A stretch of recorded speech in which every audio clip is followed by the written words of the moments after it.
The critical patriot देखने वाले सब दोस्तों को खुशामदीद, स्वागत। आज मेरे साथ दिल्ली से शरीके गुफ्तगू हैं रोहित शर्मा और कराची से मौजूद हैं मेजर नदीम साहब। रोहित जी, आपने वो स्टेटमेंट देखी होगी आरएसएस के सेक्रेटरी जनरल की, जिसमें उन्होंने कहा है कि पाकिस्तान के साथ डायलॉग की खिड़की हमेशा खुली रहनी चाहिए। उन्होंने पीपल टू पीपल कॉन्टेक्ट की बात की कि इससे डेडलॉक खत्म हो सकता है। डॉक्टर फारूक अब्दुल्ला और जनरल मनोज नरावने ने इसको सपोर्ट किया है और मैं ये स्टेटमेंट आपको सुना दूं, उसके बाद फिर तबसरा करते हैं। But at the same time, we need not close the doors. We should always be ready to engage them in dialogue. That's why diplomatic relations are maintained. Okay. Trade and commerce goes on. Yeah. Visas are being given. So that we should not stop it. But because there should be a window for always for a dialogue. Rohit जी, ये क्या trial balloon है और बहुत से लोग हैरान हैं। और इसके नीचे भी ये इंटरव्यू बिजनेस स्टैंडर्ड के यूट्यूब पेज पे मौजूद है। तो बहुत से लोग क्रिटिसाइज कर रहे हैं इसको। बहुत से लोगों को यकीन नहीं आता कि वाकई आरएसएस के एक लीडर ने ये बातें की हैं। तो क्या ये ट्रायल बैलून है, क्या ये एक वेल कोऑर्डिनेटेड एफर्ट है, या एक ऑफ द कफ उन्होंने कोई रिमार्क दे दिया है? क्या कहेंगे आप? देखिए, दत्तात्रेय होसबोले साहब जो हैं वो बड़े सीनियर आरएसएस के लीडर हैं, जनरल सेक्रेटरी हैं, नो डाउट। लेकिन एक चीज के वो जो बोल रहे हैं वो एक व्यू है, वो ये आरएसएस का व्यू होगा 100%। अगर जनरल सेक्रेटरी बोल रहे हैं और अब तक इसको डिनाई नहीं किया गया, तो आरएसएस इस व्यू से इत्तेफाक रखती है, नो डाउट। लेकिन आरएसएस इत्तेफाक रखती है, क्या गवर्नमेंट इत्तेफाक रखती है? गवर्नमेंट तो नहीं दिख रही, क्योंकि प्राइम मिनिस्टर ने अभी कुछ टाइम पहले एक स्टेटमेंट दिया है कि terror and talks can't go together. अच्छा, आरएसएस ने बोला है, उसको सपोर्ट कौन कर रहा है? फारूक अब्दुल्ला। तो फारूक अब्दुल्ला सपोर्ट कर रहे हैं, मुस्लिम्स भी आरएसएस की व्यू को सपोर्ट कर रहे हैं। आप ये भी एक चीज सामने आपको दिख रही है, पाकिस्तान की तरफ से कोई स्टेटमेंट ही नहीं है। अगर पाकिस्तान बोलता है टॉक्स करो, अगर आरएसएस ने बोला है तो पाकिस्तान को सपोर्ट तो करना चाहिए था। पाकिस्तान को सपोर्ट भी नहीं करना। पाकिस्तान की तरफ से कोई स्टेटमेंट नहीं है, कुछ नहीं है।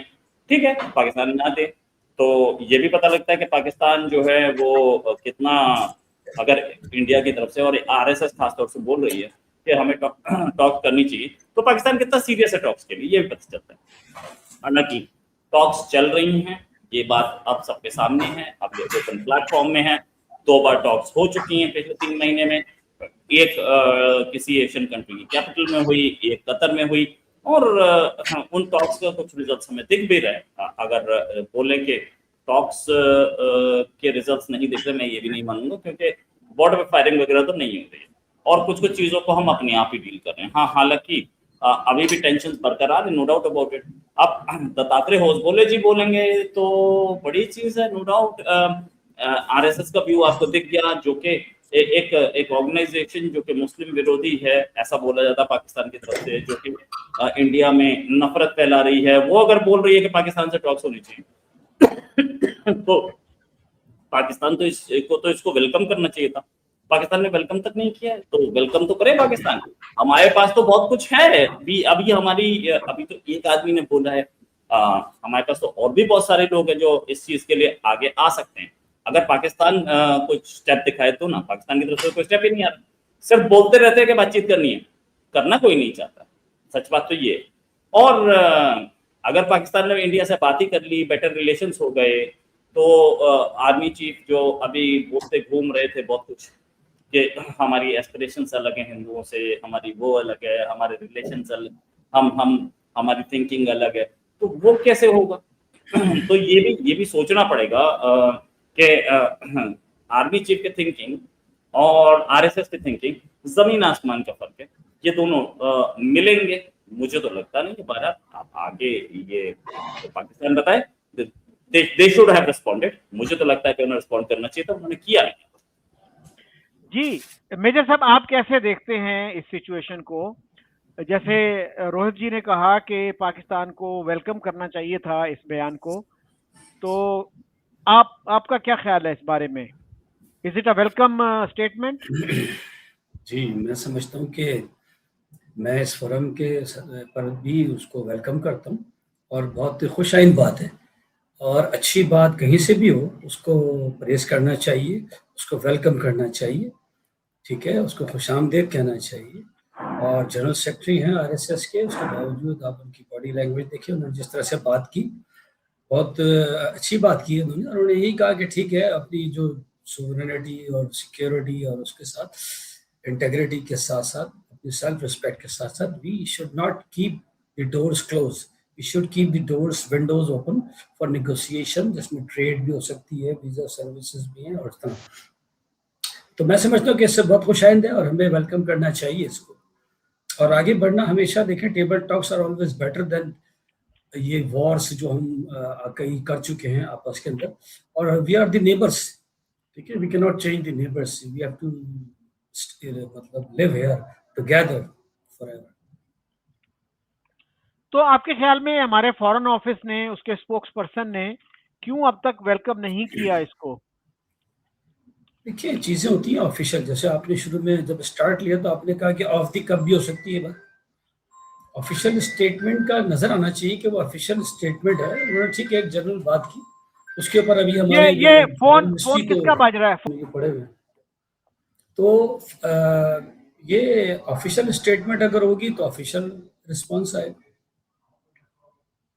नहीं, अनऑफिशियल पे भी तो आ सकता है ना। आफ्टर ऑल हमें यही बताया जाता है कि नहीं, वहां पे ऐसा जो नहीं बीजेपी की गवर्नमेंट है वो एक्चुअली आरएसएस के ताबे है, आरएसएस को वो लोग फॉलो करते हैं और पेरेंट बॉडी जो है आरएसएस ही है, उसी का हुक्म चलता है। कि ये तो एजम्पशंस हैं या ये फैक्ट्स भी हैं, आपको पता है। बट जाहिर है कि जो ऑफिशियल चीज होती है उसका मतलब होता है कि गवर्नमेंट साइड से कोई चीज आ रही है, कोई ऑफिशियल इन राइटिंग आ रही है या कोई बात ऑफिशियल प्लेटफॉर्म पे कही गई है। ये तो जस्ट ऑफ दी कप एक बात थी, लेकिन मैं समझता हूँ कि जो बॉडी लैंग्वेज है उनकी, वो डिसेंट आदमी लगे और उन्होंने जिस अंदाज से बात की उससे यही लगता है कि उनके चेहरे पे कोई गुस्सा नहीं था, कोई ऐसी वहशत दरिंदगी को इस तरह की नजर नहीं आई जिस तरह से हम आरएसएस को देखते हैं। तो उन्होंने बहुत पॉजिटिव बात की। तो लेकिन ये कि ये बात अगर आगे बढ़ती है तो मैं समझता हूँ कि फॉरेन ऑफिस भी हमारा आगे आएगा। अगर ऑफिशियल स्टेटमेंट आएगी तो वी विल डेफिनेटली वेलकम। जी रोहित जी, आप कैसे देखते हैं इस स्टेटमेंट को कि जी अगर ऑफिशियल चैनल से आती तो फिर फॉरेन ऑफिस हमारा इसको रिस्पॉन्ड करता? देखिए, एक चीज कि आरएसएस को तो हमेशा पाकिस्तान में ये बोला जाता है कि आरएसएस जो है वो कंट्रोल करती है बीजेपी को और गवर्नमेंट को। अगर आरएसएस कंट्रोल करती है गवर्नमेंट को तो रिस्पॉन्ड करना चाहिए था पाकिस्तान, ऐसा ही बोला जाता है ना वहां पे। वो तो ये बोला जाता है कि वो आरएसएस है जो कि बीजेपी को चलाती है, जो प्राइम मिनिस्टर को इशारे पे नचाती है। तो अगर आरएसएस बोल रही है तो पाकिस्तान को उस पर रिस्पॉन्ड करना चाहिए था। Pakistan should have responded. और पाकिस्तान रिस्पॉन्ड अच्छा नहीं भी करता, चलिए ठीक है, नहीं करती वो। तो अगर एक फॉरेन ऑफिस है, एक डीजीआईएसपीआर है जो दिल्ली के दंगों पर रिएक्शन देती है, जो कहीं आगरा में दंगे हो रहे हैं, भोजपुर में दंगे हो रहे हैं, उस पर रिएक्शन दे रही है, इस पर क्यों नहीं दे रही भाई? क्यों? मतलब नैरेटिव सेट करने की बात है ना कि हमें पसंद आया जी, हमने कंट्री के खिलाफ बोलना है। कहीं पीस की बात की, दत्तात्रेय होसबोले साहब बोल रहे हैं। दत्तात्रेय होसबोले छोटे आदमी क्या? वो he is almost second in command. तो दत्तात्रेय होसबोले बोल रहे हैं तो एक बड़ी चीज है और ये बात समझ में आनी चाहिए थी। पाकिस्तान को समझ में आ रही है, लेकिन बहुत सारी ऐसी चीजें होती कंट्री में जो कि ऑफिशियल नहीं होती, उस पर भी रिएक्शंस तो आते हैं पाकिस्तान की तरफ से। मैंने 50 देखे हैं। आप डीजीएसपी की प्रेस कॉन्फ्रेंस निकाल के देखिए, कितनी ऐसी चीजें हैं। कभी मणिपुर पे पता नहीं कितने रिएक्शन आ गए कि इंडिया ने ऑफिशियली पाकिस्तान को बोला था कि आप रिएक्ट कर देना, पाकिस्तान ने तो नहीं किया। तो ऐसे फॉरेन मिनिस्ट्री पाकिस्तान की जो है वो भी रिएक्ट करती है। बंगाल में इलेक्शंस होंगे, मोदी जी जीते, ठीक है, उस पर कोई रिएक्शन नहीं। तो भाई ऐसी चीजें 50 चीजें हैं जिस पर रिएक्ट पाकिस्तान करता है। वो पाकिस्तान से मांगा होता है हमने रिएक्शन नहीं। तो ये तो पाकिस्तान को स्पेसिफिकली टारगेट करके, स्पेसिफिकली पाकिस्तान का नाम लेकर के बोला गया है। दत्तात्रेय होसबोले बोल रहे हैं, तो इसमें मुझे तो कहीं नहीं लगता कि कहीं पे एक ऑफिशियल रिएक्शन की या ऑफिशियल उसकी जरूरत पड़ रही थी। बाकी गवर्नमेंट का जो स्टैंड है वो प्राइम मिनिस्टर क्लियर कर चुके हैं। मैं उस पर क्या बोलूँ, वो तो एकदम मुख्तलिफ स्टैंड। एक स्टैंड ये भी है, अगर पॉजिटिव रिएक्शन आया होता तो इस पे आगे बोला गया होता, इस पे आगे गवर्नमेंट को जवाब देना पड़ता, लेकिन गवर्नमेंट ने अभी तक तो कोई, पाकिस्तानी गवर्नमेंट ने नहीं बोला, तो फिर इंडियन गवर्नमेंट क्या बोलेगी। और अगर प्राइम मिनिस्टर इलेक्शन कैंपेन में कहीं कुछ बोल भी रहे हैं तो क्या उसको इग्नोर नहीं किया पाकिस्तान ने? इग्नोर किया जाना चाहिए था, क्योंकि वो इलेक्शन रैली में बोल रहे हैं, उनका भी कोई एज प्राइम मिनिस्टर को स्टेटमेंट आया तो बात करते हैं। तो ये फैक्ट है कि पाकिस्तानी गवर्नमेंट जो है वो उसको जहां दिखता है कि अब हमें जवाब देना पड़ेगा, और अगर हम आरएसएस पे रिएक्ट करेंगे कि नहीं आरएसएस ने बड़ी अच्छी बात की, तो आज तक तो हम आरएसएस को बोल रहे थे नफरत फैलाती है, आज तक हम आरएसएस को बोल रहे थे कि यही मुसलमानों के कातिल है, आज वो मुसलमान से बात करने की बात कर रही है, तो हम उसकी तारीफ कैसे करते? हम ये कैसे बोलेंगे वो सही बात? प्रॉब्लम यहाँ है, इसीलिए रिएक्शन नहीं आया, वरना रिएक्शन आ चुका होता अब तक। ये तो वो लोग हैं जो राहुल गांधी पे छोड़िए, आप वो AR रहमान पे रिएक्शन देते हैं, तो ये दत्तात्रेय होसबोले पे क्यों नहीं आ रहा भाई? ये सारी चीजें हैं। फैक्ट इज कि वो पाकिस्तान की एलिट ये हजम नहीं कर पाती कि आरएसएस बोल रही है कि पाकिस्तान से बात करो। प्रॉब्लम यहाँ, और कोई प्रॉब्लम नहीं।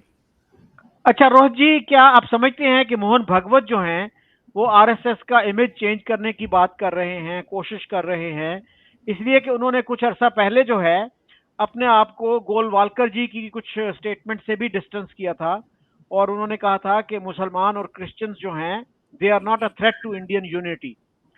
इस तरह की जो बातें उन्होंने की हैं। फिर उन्होंने कहा कि हिंदुत्व जो है उसमें सब लोग शामिल है जो इंडिया में रहते हैं, और उन्होंने कहा कि इंडिया में पैदा होने वाला हर शख्स जो है वो हिंदू है। और ये वो बात है इंटरेस्टिंगली, आयरॉनिकली, जो सर सैयद अहमद खान ने, जो बहुत बड़े मुस्लिम रिफॉर्मर थे, एजुकेशनिस्ट थे, उन्होंने 1884 में गुरदासपुर में की थी। उन्होंने कहा था कि जो भी इंडिया में रहता है हिंदू है। आप मुझे हिंदू क्यों नहीं समझते, मैं भी तो हिंद का रहने वाला हूं।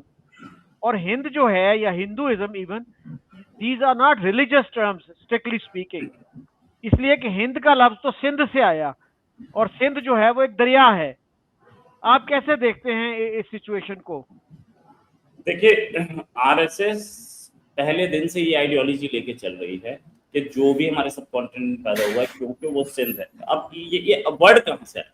सिंधु एक नदी है, राइट, और उसको सिंधु को जो अरेबिक्स है उसे हिंदू बोलते, तो पूरे एरिया को हिंदू बोला गया।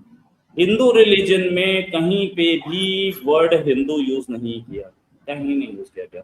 हमारे रिलीजन का नाम अगर देखें तो वो अभी रिसेंटली एक वर्ड आया है, उसके लिए सनातन धर्म, ठीक है, और अगर बोले तो बुक्स में इसको वैदिक धर्म बोला गया, वैदिक रिलीजन। तो हम वैदिक रिलीजन बोलते हैं, और वो हिंदू वो आदमी है जो कि इस एरिया में है, हिंदू वो है जो कि इस एरिया में रहता है।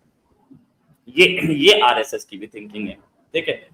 आरएसएस अगर जो मोहन भागवत के लोग, जिसको आपने कोट किया कि मोहन भागवत बोल रहे हैं कि हिंदू मुस्लिम क्रिश्चियंस हमारे लिए खतरा नहीं है, हमारे खिलाफ नहीं, ये आज से नहीं बोला जा रहा, ये स्टार्टिंग से बोला जा रहा है। ये हमारी आरएसएस जो है उसके किसी भी चीफ ने ऐसा नहीं बोला है कि मुस्लिम हमारे लिए खतरा है, आज तक नहीं बोला, ठीक है। अब एक चीज और कि एक ऑर्गेनाइजेशन है जिसमें लाखों मुस्लिम्स भी हैं, एक माइनॉरिटी विंग है आरएसएस, तो वो ऐसा स्टेटमेंट कैसे दे देंगे कि मुस्लिम्स हमारे लिए खतरा है? जब अगर मुस्लिम्स खतरा है तो तुम्हारे यहाँ माइनॉरिटी विंग क्या कर रहा है? और क्यों लगाया आपने? अगर खतरा, वो खतरा अपनी ऑर्गेनाइजेशन क्यों बैठा रखा है आपने? तो ये स्टेटमेंट्स जो हैं, जो गलत स्टेटमेंट्स एट्रीब्यूट किए गए हैं आरएसएस को, वो एक अलग चीज है। आरएसएस जो है वो काम क्या करती है? आरएसएस स्कूल चला रही है, आरएसएस हॉस्पिटल चला रही है, आरएसएस बहुत सारे और काम कर रही है, नो डाउट। आरएसएस का पॉलिटिकल काम भी है, आरएसएस पॉलिटिकल काम भी कर रही है साथ साथ, लेकिन आरएसएस ने कभी दंगा फसाद कराया हो? मुझे तो ऐसा नहीं दिखा है। इंडिया की इंडिपेंडेंस डे में ये परेड पे 1964 कांग्रेस के प्राइम मिनिस्टर लाल बहादुर शास्त्री ने आरएसएस को बुलाया था परेड में शामिल होने के लिए, और आरएसएस शामिल हुई थी। एक सेक्युलर कंट्री में एक ऐसी ऑर्गेनाइजेशन कैसे शामिल हो सकती है रिपब्लिक डे परेड में जो कि सेक्युलर ना हो? तो ये चीजें भी सोचने की हैं। ये फैक्ट्स कभी सामने दिए नहीं जाते। जहां तक बात कि पूरा एरिया हिंदू है, देखिए हम बोल रहे हैं, ये पहले दिन से कहा कि जितने भी लोग इंडियन सबकॉन्टिनेंट में रहते हैं उनको हिंदू बोलते ही थे, सीधे सीधे बोलते थे। रिलीजन का नाम कहीं आता ही नहीं था उसमें। इस्लाम रिलीजन है लेकिन हिंदू रिलीजन नहीं है, ये बात बहुत क्लियर है। रिलीजन का नाम वैदिक रिलीजन, मैं आपको इसी उसमें बता दें, रिलीजन का नाम वैदिक रिलीजन है। अब उसे हाल में हुआ होगा पिछले 50-60 साल में अब सनातन धर्म भी वो एक वर्ड यूज होने लगा है। हालांकि ये टर्मिनोलॉजी सनातन धर्म आज की नहीं है, बहुत पुरानी है, तो ये वर्ड यूज होने शुरू हो गए। अब इस पूरे उसमें आरएसएस कहाँ है? आरएसएस ने हिंदुत्व को प्रमोट किया, नो डाउट, ठीक है, लेकिन क्या हिंदुत्व को प्रमोट करना गलत बात है? गलत बात यह है कि अगर आप हिंदुत्व को प्रमोट करने के साथ साथ या बिना हिंदुत्व को प्रमोट करें दूसरों के लिए बोले कि इसको मारो। आरएसएस पे आज तक ऐसा कोई आरोप लगा हो कि जाकर के उसने कहीं बॉम्ब प्लांट किया है? आरएसएस पे ऐसा कोई आरोप नहीं लगा। आरएसएस की जब भी शस्त्र पूजा होगी आपको जहां भी दिखेगा आरएसएस के लोग डंडे के साथ दिखेंगे और किसी चीज के साथ वो होते नहीं। आरएसएस के पास कोई वेपन्स नहीं होते। आरएसएस अपना शस्त्र पूजा जब भी होती है तो वो कहीं से वो किराए पे लेके आते हैं, 1 बंदूक 2 बंदूक, उसकी पूजा कर लेते हैं या तलवार की पूजा करते हैं। वो दशहरे पे होती है शस्त्र पूजा, और दशहरे पे शस्त्र पूजा एक रिवाज है, ये होता है, तो इसीलिए उनकी पूजा होती है। अदरवाइज आरएसएस के किसी भी आदमी के पास मैंने रिवॉल्वर नहीं देखी कभी। आरएसएस के जितने भी लोगों के डंडा हाथ में होगा, और ये लोग वो लोग हैं जब भी कभी अर्थक्वेक आएगा, जब भी कभी फ्लड रिलीफ आएगी तो आरएसएस बिना बोले वहां खड़ी होती है। आरएसएस बिना बोले उन लोगों के लिए खाना लेके पहुंचती है, मेडिकल सप्लाईज देती है। तो आरएसएस का काम एकदम डिफरेंट है। आरएसएस पॉलिटिकल एंगल पे भी काम कर रही है, लेकिन आरएसएस टेरर एंगल पे या नफरत फैलाने पे काम कर रही हो। बाबरी मस्जिद डिमोलिशन हुआ, आप एग्जाम्पल लीजिए, बाबरी मस्जिद टूटी, एक आरएसएस का आदमी उसमें है ना, कहीं नाम है उसमें? कहीं नहीं है, मुझे बता दिया जाए। या कांग्रेस ने ही बोला हो, इंडियन यूनियन मुस्लिम लीग ने बोला हो, ओवैसी साहब ने बोला हो कि आरएसएस के लोग थे, कोई तो बोलता। आरएसएस के लोगों का था ही नहीं। आरएसएस के लोगों का ये सब काम नहीं है। आरएसएस कभी भी मुस्लिम विरोधी थी या मुस्लिम्स के खिलाफ काम कर रही थी, ऐसा ही किसी ने बोला हो कि मुस्लिम्स के ऊपर अटैक किया आरएसएस के लोगों ने? ये भी नहीं। तो फैक्ट इज कि जितने लोग बोलते हैं वो पॉलिटिकल माइलेज के लिए बोलते हैं। आरएसएस पे बैन भी लगाया गया था, आरएसएस बैंड इन इंडिया, ठीक है। क्यों बैंड थी उसकी असलियत भी सुन लीजिए। क्योंकि आरएसएस पॉलिटिकल वर्क करती है और सीधे सीधे बीजेपी को सपोर्ट आता है उससे, इसलिए आरएसएस को बैन किया जाता है। वरना आरएसएस के लोगों का किसी भी आज तक किसी एक दंगे में आरएसएस के लोगों का नाम आया हो तो मुझे बता दिया। सारे आरोप लगेंगे बीजेपी पे, सारे आरोप लगेंगे विश्व हिंदू परिषद पे, बजरंग दल पे, लेकिन आरएसएस के किसी आदमी पे कोई नाम नहीं आया।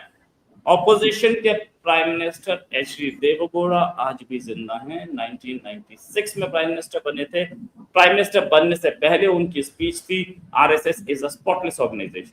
उसके बाद वो ऑपोजिशन के लीडर बन गए, उसके बाद सुबह शाम आरएसएस को गाली देनी शुरू कर दी। तो ये होता है, रियलिटी है। तो इस रियलिटी को आप नहीं चेंज कर सकते। पॉलिटिकल माइलेज निकलती है कहीं पे तो लोग आरएसएस के खिलाफ बोलने आ जाते हैं। बट द फैक्ट इज कि आरएसएस पे कोई ऐसे आरोप कभी लगे नहीं है। आरएसएस के जितने भी आपको लीडर्स मिलेंगे बहुत हम्बल होते हैं, सारे के सारे हम्बल, मतलब कहीं पे गए हैं तो कोई उनके लिए गाड़ी नहीं पहुंचती, लोकल ट्रांसपोर्ट बस से पहुंच जाते हैं।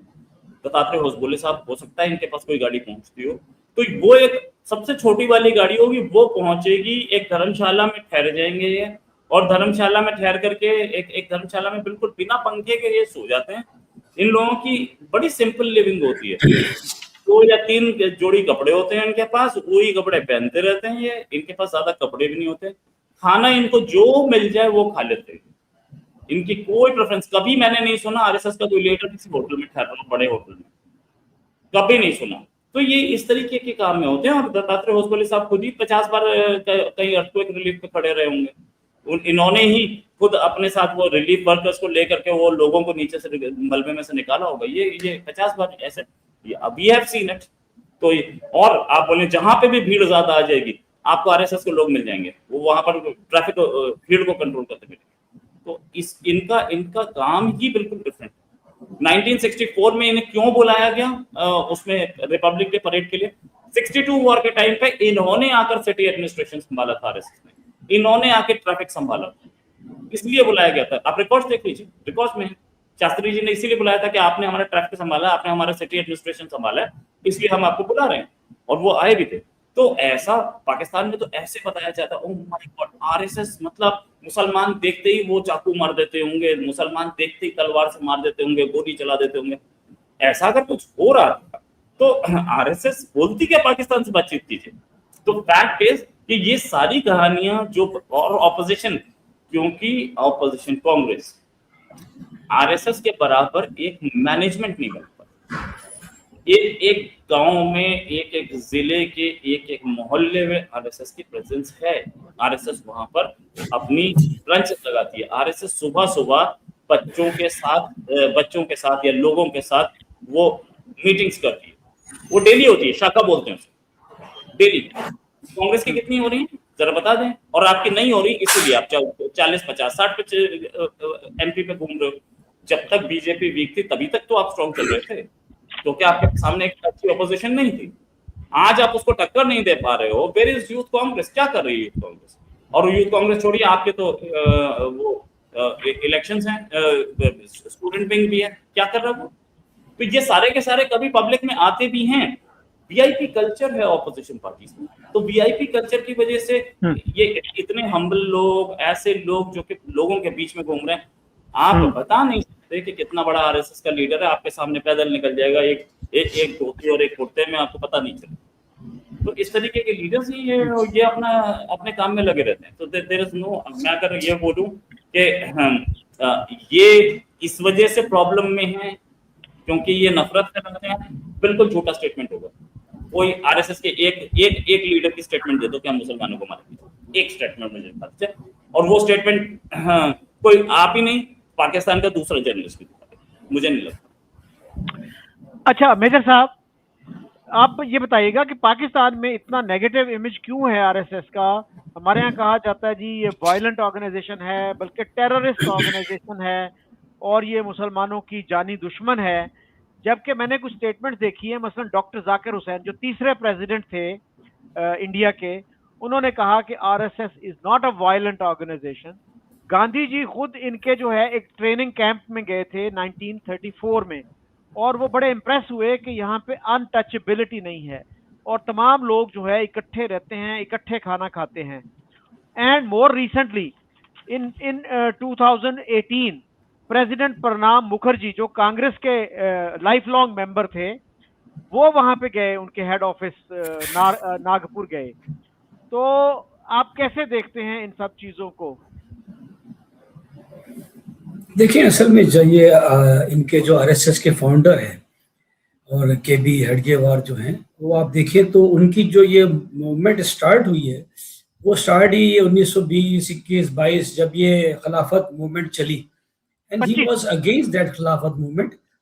ये उसके खिलाफ थे, और गांधी के भी ये इसीलिए ये लोग खिलाफ हुए। और आपने देखा कि 48 में नथू राम ने जो है वो गांधी का मर्डर किया, वो आरएसएस का ही मेंबर था, और ये आरएसएस उनकी जो भी आइडियोलॉजी थी उसके खिलाफ थे।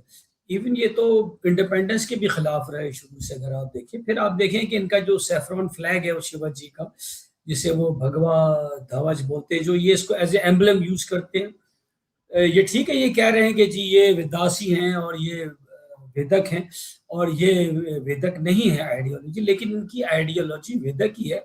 ठीक है, ये हिंदू का वर्ड यूज करते हैं, और इन्होंने बिल्कुल सही कहा कि हिंदू सम्राट वो लोग हैं जो इस जगह पर पैदा हुए हैं, जैसे सिंधु है ऐसे हिंदू है।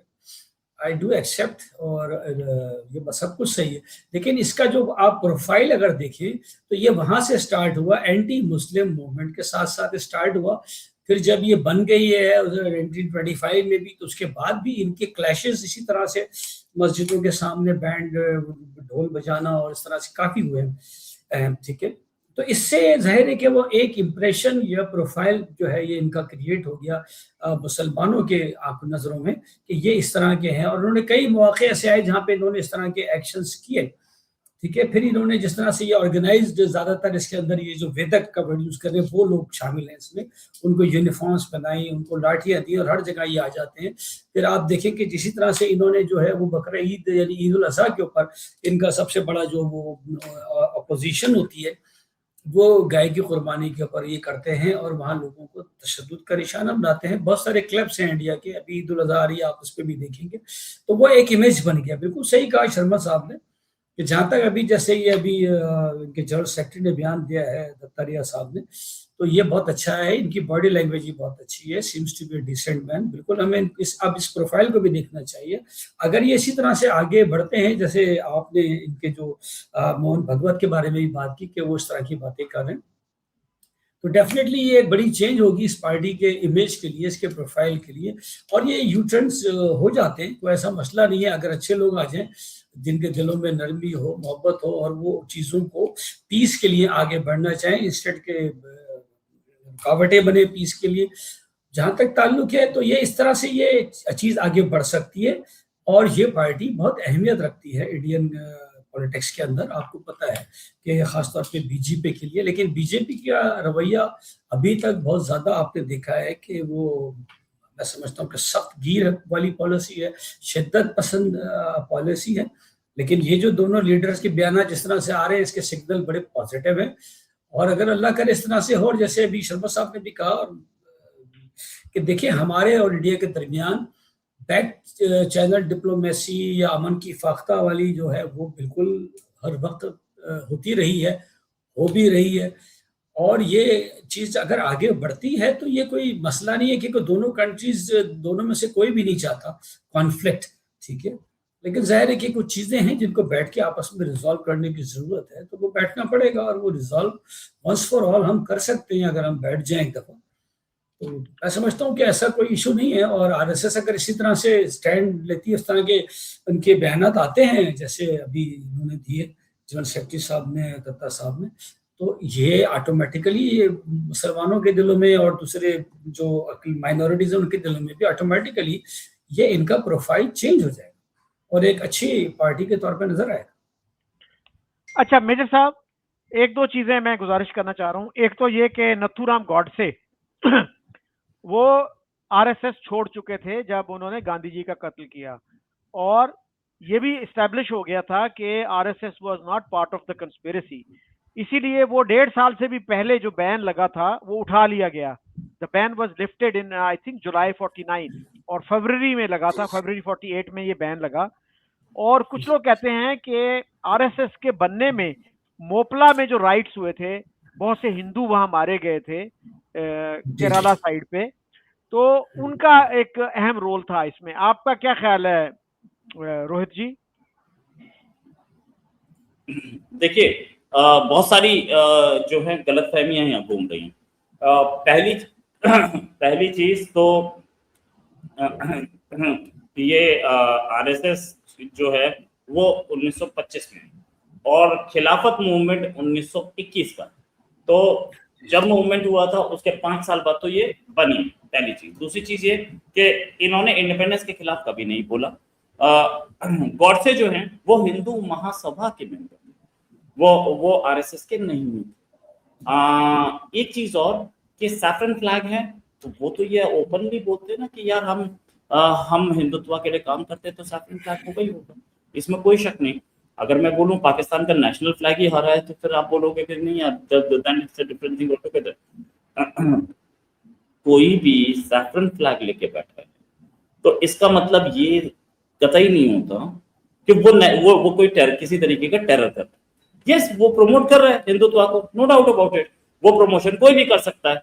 हाँ, एक चीज मोपला रॉयल्स जो हुए थे, मोपला रॉयल्स जो है उसको तो अंग्रेजों ने डील कर लिया था, नो डाउट। उसमें लफड़े हुए थे, पंगे हुए थे, लेकिन मोपला रॉयट्स का जो है वो कहानी जो है वो केरला की, वो अक्रॉस द कंट्री नहीं थी, ठीक है।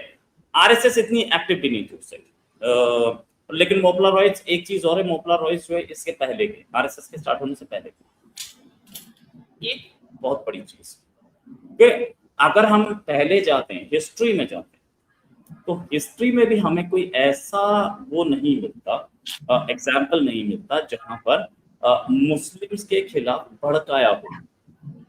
हिस्ट्री में ये जरूर बोला होगा कि मुस्लिम्स ने ये गलत किया, मुस्लिम रूलर्स ने आगे कन्वर्शन किया, ये जरूर बोला होगा, वो हिस्ट्री बताई गई। ये बोला कि किसी ने ऐसा बोला हो कि भाई हिंदूज को कन्वर्ट किया मुस्लिम रूलर्स ने, इसलिए आप वापस मुस्लिम्स को कन्वर्ट करो, तो मैं मान लूंगा, मैं I am ready to accept कि भैया मैं गलत बोल रहा हूँ। ऐसा कहीं नहीं बोला। आरएसएस को बदनाम क्यों किया जाता है? भाई आपके पास ब्लेम करने के लिए क्या है? अच्छा बीजेपी, ये तो पहले दिन से मैं सुन रहा हूँ कि बीजेपी जो है वो तो आरएसएस की पार्टी है और आरएसएस ही उसे कंट्रोल करती है। तो यहाँ पे हमें बीजेपी और आरएसएस के ओपिनियन में फर्क दिखता है। एक चीज ये पता, अगर बीजेपी को आरएसएस कंट्रोल कर रही होती तो आरएसएस ने दत्तात्रेय होसबोले बोल रहे हैं तो वो उन्होंने एक फोन मिलाते वहां पे प्राइम मिनिस्टर को कि यार पाकिस्तान से बात करनी है, मैं बोल रहा हूँ, या मोहन भागवत साहब एक फोन कर देते कि भैया पाकिस्तान से बात करनी है, मैं बोल रहा हूँ, तो मना कर देते वो। ये समझने की बात है कि डिफरेंस ऑफ ओपिनियन है आरएसएस में भी और बीजेपी में भी, आरएसएस और बीजेपी के बीच में। यस, दोनों एक दूसरे की रिस्पेक्ट करते हैं, नो डाउट, ठीक है। लेकिन आरएसएस चला रही है बीजेपी को, ये बिल्कुल फेक है, ये बिल्कुल फेक है। अटल जी के टाइम पे भी आरएसएस जितने भी नाम कैबिनेट के लिए डिसाइड किए थे, सारे नाम क्लियरली मना कर दिए थे। जिनको फाइनेंस मिनिस्टर बनाना चाहते थे जसवंत सिंह, नहीं बने। In the end compromise Yashwant Sinha पे किया गया कि यशवंत सिन्हा को बनाएंगे। Yashwant Sinha was the finance minister during Atal Bihari Vajpayee time, और रिकॉर्ड्स ये बताते कि आरएसएस के साथ अटल जी की कभी नहीं बनी, अटल जी को कोई सपोर्ट नहीं था। अटल जी ने पूरे अपने 6 साल के टेन्योर में एक बार वो 13 महीने के लिए आए थे, उसके बाद पूरे 5 साल का 6 साल का टेन्योर था। 6 साल के टेन्योर में उन्होंने 3 बार ऐसे किया कि मेरे रेजिग्नेशन ले लो, किसी और आरएसएस के आदमी को बनाना है तो बना लेना, जस्ट चेक द रिकॉर्ड्स। इस वाले में आरएसएस की तरफ से कोई भी वो आता है, सजेशन आता है, उस सजेशन को सीधे सीधे नकार दिया जाता है। ये मैं मोदी जी के टेन्योर के बारे में बात करता हूं। और मोदी जी आरएसएस जाते हैं हेडक्वार्टर, अपनी स्पीच देके यू टर्न, गाड़ी पकड़ी और आउट। आरएसएस वाले की आप सुनते नहीं, ये reality, this is a reality. और इसीलिए दत्तात्रेय होसबोले का स्टेटमेंट आप देख लीजिए कि बीजेपी ने, मैं कांग्रेस को बोल रहा हूँ, मैं पाकिस्तान को बोल रहा हूँ, बीजेपी में नहीं किसी ने, क्योंकि बीजेपी का स्टैंड ही अलग है, कांग्रेस गवर्नमेंट का स्टैंड ही अलग है। तो गवर्नमेंट ये बोल रही है कि terror and talks can't go together. अब दत्तात्रेय होसबोले बोल रहे हैं कि नहीं यार बातचीत करनी चाहिए। तो जब एक हमें फ्रिक्शन दिख रही है गवर्नमेंट में, बीजेपी में और आरएसएस में, तो इस फ्रिक्शन का तो फायदा उठाना चाहिए था पाकिस्तान को। कम से कम यही बोलते कि यार तुम्हारे जो रूलिंग पार्टी है उसके जो पेरेंट बॉडी है वो बोल रही है तो हम वी आर रेडी, वो भी नहीं उठाया जा रहा। तो मैं आरएसएस की यहाँ तारीफ करने के लिए नहीं बैठा हूँ, मैं आरएसएस को कंडेम करने के लिए नहीं बैठा हूँ कि पाकिस्तान की तरफ से कोई इस पे इनिशिएटिव नहीं लिया जाना चाहिए। पाकिस्तान की तरफ से बहुत सारी चीजें होती है, बहुत सारे स्टेटमेंट्स आते हैं, तो एक स्टेटमेंट ये भी आ जाता, कोई बड़ी बात नहीं थी। और डीजीएसपीआर साहब वो कर रहे हैं, प्रेस कॉन्फ्रेंसेस कर ही रहे हैं, ऐसा तो नहीं है कि नहीं कर रहे हैं। उसके बाद भी इस स्टेटमेंट के बाद तो मुझे नहीं देखा कोई प्रेस कॉन्फ्रेंस हुई है, लेकिन कर तो रही है। और फॉरेन मिनिस्ट्री तो कर ही सकती थी, फॉरेन मिनिस्ट्री के लिए कौन सा बड़ा काम है। डीजीएसपीआर तो खैर अपने टाइम पे करेंगे क्योंकि आर्मी का मामला है, उनको करते हैं, ये कर लेते यार। फॉरेन मिनिस्ट्री तो कर सकती थी, एक ट्वीट तो दे सकती थी फॉरेन मिनिस्ट्री, या शहबाज शरीफ साहब एक ट्वीट देते थे, उनके पास तो बहुत सारे ट्वीट्स होते हैं, उनके ट्वीट्स तो खड़े होते हैं, उनके भी नहीं आए। वो छोड़िए, ख्वाजा आसिफ जी सुबह शाम बोलते फिर रहे हैं कि इंडिया से हमला होने वाला है, ये होने वाला है। इंडिया से हमला होने वाला है ये बोलने का उनके पास टाइम है? ये बोलने का टाइम नहीं है कि वहां से इसने बोला है तो हम इसको वेलकम करते हैं। क्यों?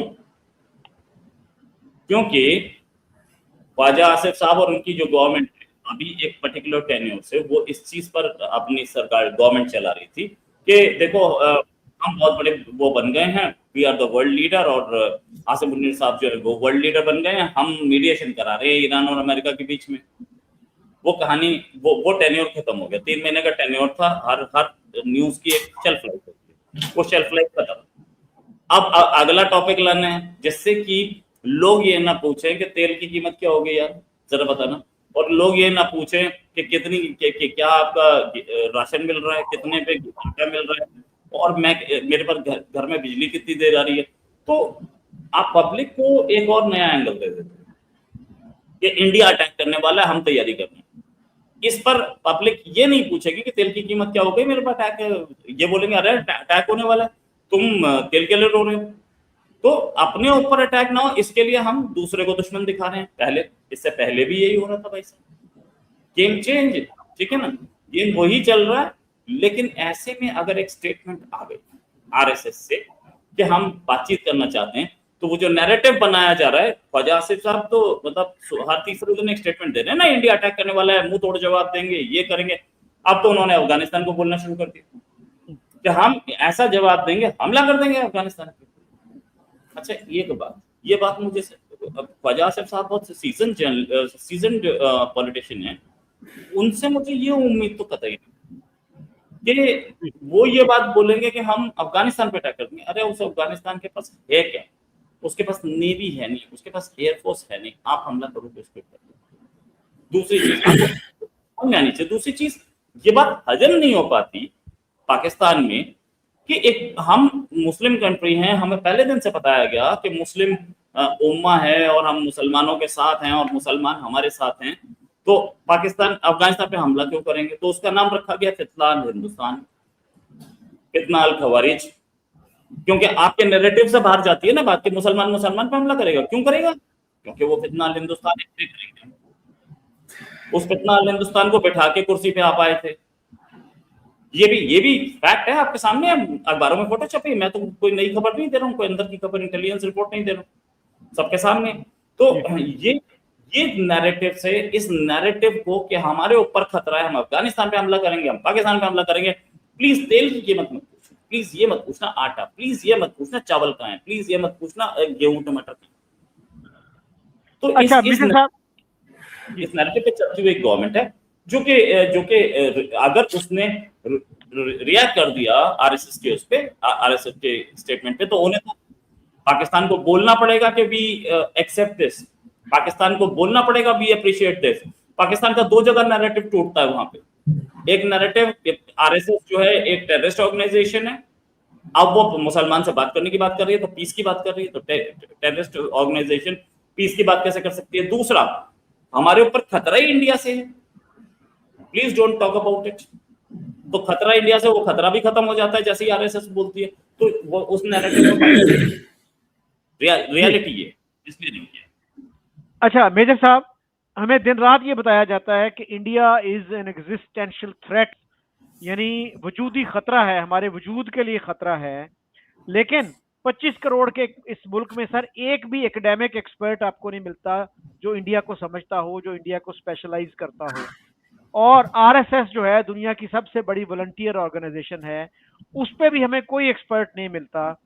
किसी ने कोई किताब लिखी हो, किसी ने कोई 2-4 आर्टिकल्स, रिसर्च आर्टिकल्स लिखे हो जिससे कुछ समझता हो आरएसएस को, तो इंडिया को हमारे यहाँ समझने वाले लोग नहीं हैं, तो आरएसएस को समझने वाले कहाँ से आएंगे? तो ये क्यों है हमारे यहाँ इतना लैक ऑफ एक्सपर्टीज? अब इंडिया की मैं अगर आपको मिसाल दूं, मसलन सुशांत सरीन है वहाँ पे, he works for Observer Foundation, और वो पाकिस्तान को स्पेशलाइज करते हैं, and his father was also an expert on Pakistan. उन्होंने एक बड़ी तफसीली किताब लिखी, he interviewed so many Pakistani politicians in the 80s। तो अब वो भी जो है इंडिया पे स्पेशलाइज करते हैं। फिर तिलक दिवेशर हैं, उन्होंने कितनी किताबें लिखी हैं पाकिस्तान पे, and even some Pakistani experts and journalist have praised these books. Khalid Ahmed ने उनकी एक किताब की तारीफ की जो मेरे इल्म में है। तो हमारे यहाँ जो है ये एक्सपर्टीज क्यों नहीं है, क्यों डेवलप नहीं होने दिया जाता? देखिए, अल्हम्दुलिल्लाह हमारे यहाँ बहुत एक्सपर्टीज हैं, और बहुत सारे जो ऐसे इंसिडेंट हुए हैं पास्ट के अंदर जाहिर है कि वो उनसे लेसन लर्न करते हैं और अकॉर्डिंगली रिएक्ट करते हैं, एक्ट करते हैं। देखिए, भारत की लोकसभा के अंदर ग्रेटर इंडिया का नक्शा लगा हुआ है। जब ग्रेटर इंडिया का यानी अखंड भारत का कंसेप्ट बीजेपी लाएगी, आरएसएस लाएगा, तो ये एग्जिस्टेंशियल थ्रेट पाकिस्तान के लिए ऑटोमेटिकली बन जाता है। या तो इसके ऊपर बात ना करें आप। आपने देखा कि अभी जो यूनुस साहब थे बांग्लादेश के, उन्होंने भी जो है ग्रेटर बांग्लादेश का नक्शा बुक की शक्ल में वो प्रेजेंट भी किया। तो जब इस तरह की चीजें आती हैं तो ये पूरी दुनिया को नजर आती है। ठीक है, खाली एक दो बंदों के नाम लेने से, एकेडेमिया से, और फिर उन बंदों का प्रोफाइल भी देखिए। खाली किताब लिख देने का मतलब ये नहीं कि कोई बहुत बड़ा, कोई काबिल आदमी था या कोई लॉजिकल आदमी था या कोई पढ़ा लिखा आदमी था। सुशांत सरीन के साथ मैं कई प्रोग्राम कर चुका हूँ इंडियन चैनल्स के ऊपर। वो हर दफा पाकिस्तान के अगेंस्ट बगैर किसी लॉजिक के रीजन के बात करते हैं। और उन्होंने कई दफा मुझे भी स्नब किया, जबकि आपने देखा है कि मैं किसी के स्नब करने से कोई उसको एब्जॉर्ब करता हूँ, क्योंकि मुझे अपना जवाब देना होता है। लॉजिकली मैं उसका जवाब देता हूँ। उन्होंने कहा कि ये स्कूल बच्चों की तरह बात करते हैं। मैंने कहा बिल्कुल ठीक है। अभी पाकिस्तान के ईरान के जहाज़ों के ऊपर बात हो रही थी। मैंने कहा देखिए, अगर हमने उनको शील्ड करना होता ना, तो एक जहाज नहीं होता, 10 जहाज होते।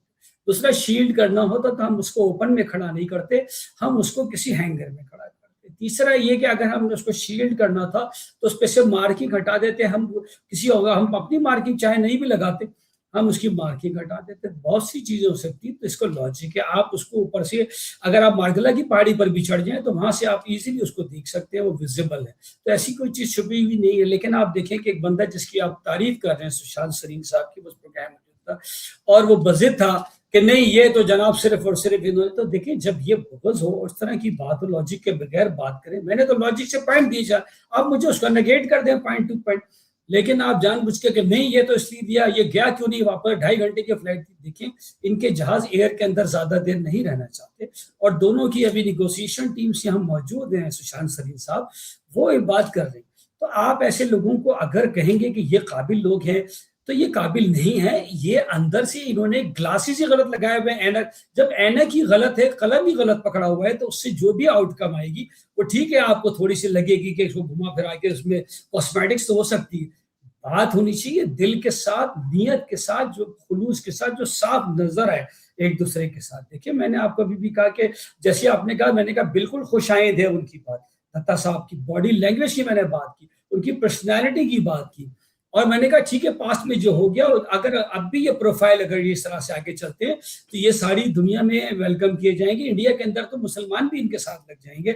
और जिस तरह से उनके वॉलंटियर्स हैं ज्यादातर अगर हिंदू हैं, जिसे ये वेदांसी कह रहे हैं, तो वो अब मसला ये हुआ है कि वहां मोहम्मडन्स बन गए और ये हिंदूज बन गए। तो इन्होंने ठीक है, अब ये इस चीज को अगर आगे प्रमोट करते हैं तो अल्लाह करे कि वो क्रिएट हो जाए कि भाई हिंदू मीन जो इस एरिया में रहते हैं और वेदासी हैं। तो ऐसी बात नहीं है कि हम वेदासी नहीं है, खाली हम तो दोनों लोगों के आवाम के लिए यहाँ पर। तो हो सकता है हल्के हल्के ये इमेज, ये टाइम लगता है, लेकिन चीजें हो जाती है। तो मैंने आपको कहा कि आप बात कर रहे हैं कि देखिए पास्ट में इनके सारे वाकयात हुए।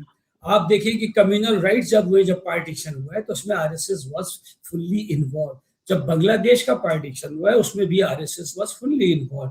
ठीक है, और आरएसएस ने खुलकर ब्लेम किया था गांधी को, जवाहरलाल नेहरू को, और वली भाई पटेल भी उसमें शामिल था। उन्होंने उनको बड़ा टारगेट किया था। ठीक है, और वो पार्टीशन के इसलिए खिलाफ रहे कि वो ब्रिटिश गवर्नमेंट के साथ रहकर हल्के हल्के अपने आप को ग्रो करना चाहते थे। लेकिन आप देखिए कि इनके ऊपर कई दफा बैन लगे। जैसे आपने ही बात की, आपको पता है 3-4 दफा बैन इनके ऊपर लगा। क्यों लगा? इसी वजह से लगा ना कि इनकी कुछ एक्टिविटीज ऐसी थी। अब आप कह नहीं, ये तो बिल्कुल ही जो है वो कोई इस तरह के थे कि जी कभी इनके ऊपर कोई दाग ही नहीं लगा। तो ऐसा नहीं है। तो हर इंसान या हमारी भी जो कौम है वो देखती है कि पास्ट क्या था, क्लिप्स क्या थे, चीजें क्या थी। बात लॉजिक से होती है। जी सॉरी फॉर इंटरप्शन मेजर साहब। सुशांत सरीन से आप डिसएग्री कर सकते हैं। मैं ये पॉइंट उठा रहा था कि वो बंदा कम से कम एक्सपर्टीज रखता है, पाकिस्तानी मीडिया को फॉलो करता है, यहाँ लोगों को जानता है। उसके फादर भी जो है पाकिस्तान के साथ इंटरेक्ट करते रहे। हमारे यहाँ मुझे बताइए 2-3 नाम बताइए जिनको आप ये कहें कि वो इंडिया पे एक्सपर्टीज रखते हैं और इंडिया को समझते हैं।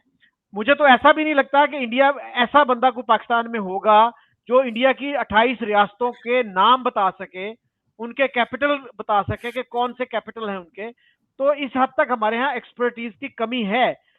तो ये जो बात है ना आपकी सुशांत सरीन वाली, I mean you can disagree with him, he can disagree with you, but that does not mean. अब देखिए ये जो हैं तिलक देवेश्वर, उनकी किताबें आपने देखी हैं, कितनी स्कॉलरली किताबें उन्होंने लिखी हैं। तो हमारे यहाँ इस तरह की किताबें इंडिया पे किसने लिखी हैं? ये फॉरेन पॉलिसी पे मुझे बता दीजिए। अगर आपसे कोई कहता है कि इंडिया पाकिस्तान पे सबसे अच्छी किताब कौन सी है, मैं समझना चाहता हूँ, या कश्मीर पे पाकिस्तान के पर्सपेक्टिव से सबसे अच्छी किताब कौन सी है, पाकिस्तान में सबसे अच्छा एक्सपर्ट कौन है कश्मीर पे, जो कश्मीर को फुल टाइम फॉलो करता हो, जिसने कुछ रिसर्च की हो, जिसने 2-4 किताबें लिखी हो, 8-10 रिसर्च आर्टिकल्स लिखे हों, हैं कोई ऐसे 2-3 लोग? मुझे बताइए प्लीज। देखिए, बेशुमार लोग हैं जो पीएचडीज कर रहे हैं कश्मीर अफेयर्स के ऊपर, इंडियन अफेयर्स के ऊपर। हमारी खारजा जो डिपार्टमेंट है, ठीक है, वजारत है, उसमें बेशुमार लोग हैं। इंडिया के एक एक टाउन का डेस्क वहाँ पे मौजूद है अल्हम्दुलिल्लाह। हम हर चीज़ को वॉच कर रहे हैं।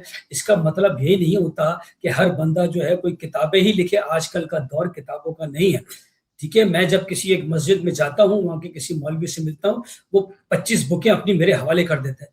मैं वो 25 किताबें पढ़ता रहूंगा। उसमें तो एक किताब वो देता है जिसके अंदर की जो है ना 5000 दुआएं हैं अरबी के अंदर, कि ये याद करें कि पाँव ऐसे उठाना है, तो हाथ सीधे, हाथ को ऐसे रखना है, तो माउस को ऐसे चलाना है।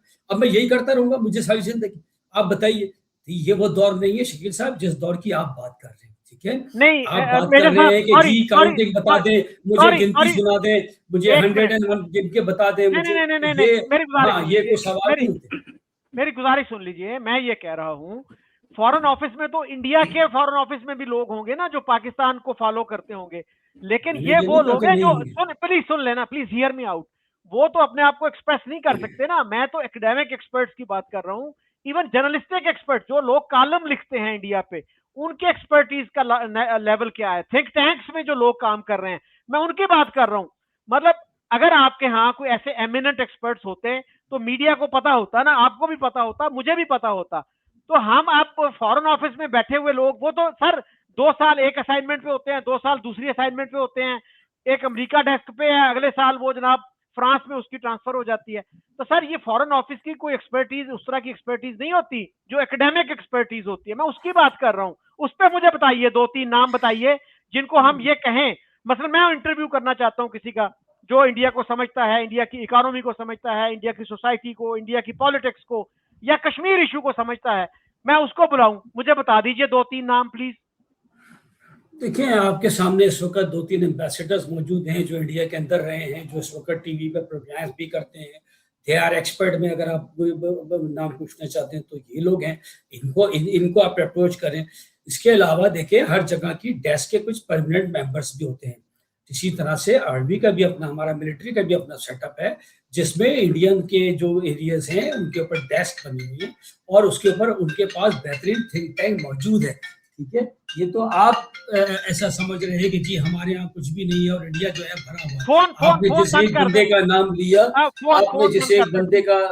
आपने जिस एक बंदे का नाम लिया, मैंने उस बंदे की भी आपके सामने बात करके रख दी, ठीक है। तो ये आप अपनी एनेक्स से क्योंकि देख रहे हैं, ठीक है, आपका फोकस कहाँ जाकर बनता है, प्रिंसिपल फोकस, ये हर चीज का म्यार नहीं हो सकता। ये आपका म्यार तो हो सकता है लेकिन हर चीज का म्यार नहीं होता।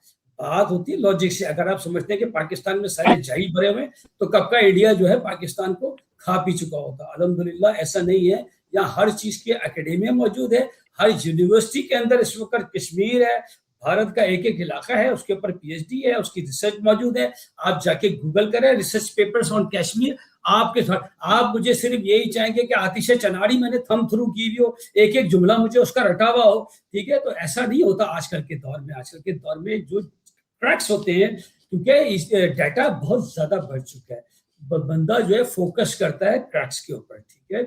इसीलिए आप जो इस तरह के, आपने एक ही बंदे का नाम दिया, मैंने उस एक बंदे को आपके सामने उसके बारे में बात कर दी कि आप जरा उसके प्रोग्राम तो उठा के दिखाएं, मुझे दिखाएं कहाँ उसने पाकिस्तान के बारे में कोई पॉजिटिव बात की हो आज तक, ठीक है। तो इस तरह की अगर आप बातें करेंगे कि जी मैं खाली जनाब जो है वो फारूक अब्दुल्ला की किताब पढ़ूं, ऐसा नहीं है, ठीक है। आपने हिस्ट्री कश्मीर की पूछी ना, तो आ जाए मेरे साथ, मैं आपको 300 साल और 3000 साल पीछे से भी आपको लेके मैं आ सकता हूँ। बट डेफिनेटली हमारे पास इसकी एक्सपर्टीज भी मौजूद है। आप ये गलत समझ रहे हैं। नहीं, एक्सपर्टीज है मेरे साथ, मैं मानता हूँ एक्सपर्टीज होगी, नो डाउट। अब मतलब क्वेश्चन ये था कि क्या इंडिया की 28 स्टेट्स का कोई नाम गिनवा सकता है? मुझे शक। आप क्या मुझे स्कूल में बिठा रहे हैं? ऐसे मैं आपको पूछूं क्वेश्चन? मैं आपको स्कूल में नहीं बिठा रहा, मैं आपको स्कूल में नहीं बैठा रहा हूँ। इन्होंने आपके लिए नहीं बोला था, इन्होंने ये बोला जो लोग इंडिया के एक्सपर्ट हैं वो, मुझे शक है कि वो 28 स्टेट्स का नाम गिनवा सकते हैं। और एक चीज है इंडिया में जिसे बोलते हैं यूनियन टेरिटरी, वो भी 8 है इंडिया में। वो यूनियन टेरिटरी क्या होता है ये भी बता दें, मुझे शक है। मेरी जितनी भी पाकिस्तानी जर्नलिस्ट है, अब आज की डेट में तकरीबन 100 से ऊपर पाकिस्तानी जर्नलिस्ट के टच में मैं हूं। मुझे 5 स्टेट से ऊपर 6 स्टेट नहीं गिनवा पाते, ठीक है। अब आगे बात करते हैं। आपने एक चीज बड़ी अच्छी बोली कि ग्रेटर इंडिया का नक्शा लगा है इंडियन पार्लियामेंट में, अच्छी बात, जैसे बोलते हैं अखंड भारत का नक्शा, अच्छी बात है। आपको पता है ये पार्लियामेंट बनी कब है? अभी 3 साल पहले, ठीक है। अभी नई पार्लियामेंट इस मोदी गवर्नमेंट के आने के साथ फंक्शन शुरू हुआ, उससे पहले कोई अखंड भारत का नक्शा नहीं लगा था। तो आप एक सर्टिफिकेट हमें दे दीजिए कि ये अखंड भारत का जो नक्शा लगा, इसी के बाद इंडिया जो है वो हमारे लिए खराब हुआ है, उससे पहले बहुत अच्छा था। ये भी बोला जाता है कि मोदी के आने के बाद इंडिया में नफरत फैला रही है पाकिस्तान के लिए। अच्छा, इससे पहले मोदी तो आएगा 2014 में, जी सर्टिफिकेट कोई हमें दे क्या? अरे मोदी के आने के बाद इंडिया बिगड़ गया, उससे पहले साफ, उससे पहले बड़ा अच्छा था, यही सर्टिफिकेट दे दीजिए।